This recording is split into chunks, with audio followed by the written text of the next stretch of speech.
Bonjour, alors aujourd'hui du coup un standard, un morceau ultra connu qui s'appelle donc Smoke on the Water avec trois parties différentes, le riff principal que vous pouvez jouer comme vous voulez sur la corde de Ré et sur la corde de Sol, comme vous voulez, c'est-à-dire que vous pouvez le faire en déplaçant l'index, en faisant un petit barré.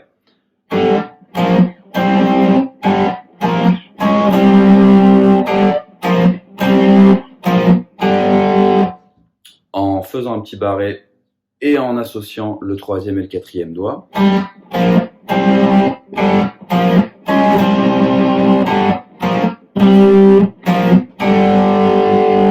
Et du coup j'anticipais la suite, c'est-à-dire en faisant un petit barré avec l'index et un autre avec l'annulaire, voilà. Le tout c'est de s'écouter et d'essayer de sentir ce sur quoi on est le plus à l'aise. Voilà. La partie du couplet, qu'on simplifie un petit peu, la partie du couplet, en fait, on va avoir besoin de deux accords de quinte, comme ceci, avec l'index, l'annulaire et l'auriculaire, accord de quinte, ou power chord, ou accord de puissance. Ça va tourner comme ça, c'est-à-dire que je joue les trois cordes séparément. Okay. Et on va avoir ensuite besoin de déplacer cet accord-là de deux cases pour avoir un Fa en accord de quinte. Et on reviendra sur le Sol du début. La vraie difficulté du couplet, c'est de compter le bon nombre de fois où on va jouer le Sol. Le Fa, lui, va juste être joué une fois et on va revenir sur le Sol, comme ceci.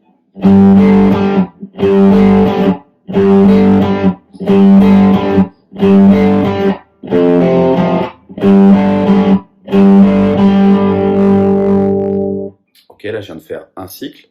L'autre truc, c'est qu'on peut le jouer en étouffant un petit peu avec la main droite. Alors si j'étouffe les cordes, c'est-à-dire si je place la paume de ma main droite, enfin la paume, on dit pas le mute, mais ce sera plutôt la tranche ici de la main. Si j'étouffe de ce côté-là, je vais avoir un son, un truc un peu moche, un peu dégueulasse, c'est-à-dire ça. C'est-à-dire pas grand-chose. Et plus je vais me rapprocher avec la main droite du chevalet ici, plus je vais récupérer du son et plus je vais avoir les notes audibles avec simplement un petit effet qui va être d'étouffer un peu le son.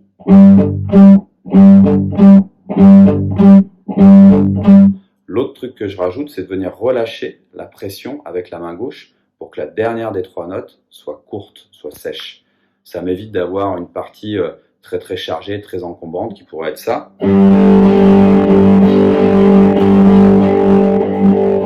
Où là, il n'y a pas vraiment de dynamique dans le truc, c'est un peu plat. Et du coup, en étouffant avec la main droite et en relâchant avec la main gauche, donc j'ai ça.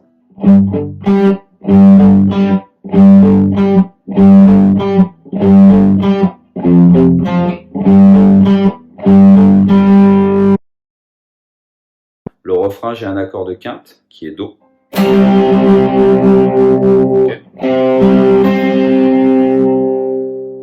Je laisse résonner.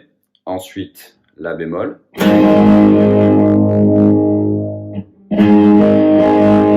Pareil, je le laisse résonner. Et ce petit riff qui va rappeler un petit peu le riff de l'intro.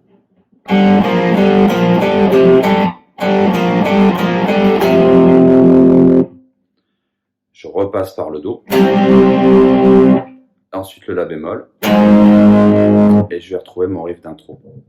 Du coup, je vous enchaîne tout ça, pas forcément dans la structure du morceau, mais l'intro, le couplet et le refrain derrière pour que vous ayez une idée. C'est parti.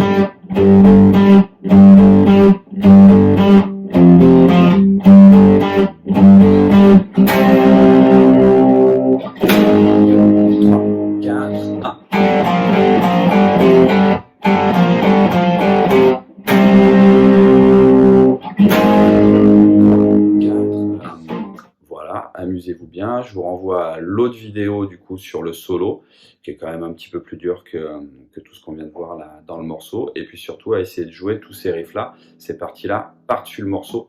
Euh, voilà, parce que c'est important d'être pas que dans les doigts, mais aussi dans la logique musicale de tout ce qui se passe en fait dans le morceau, c'est-à-dire de pouvoir jouer cette partie-là en ayant la voix, en ayant la basse, la batterie, et de jouer ça dans le contexte. Voilà, n'hésitez pas à me mettre un petit mot si jamais il y a des choses qui vous paraissent floues. Salut, à bientôt.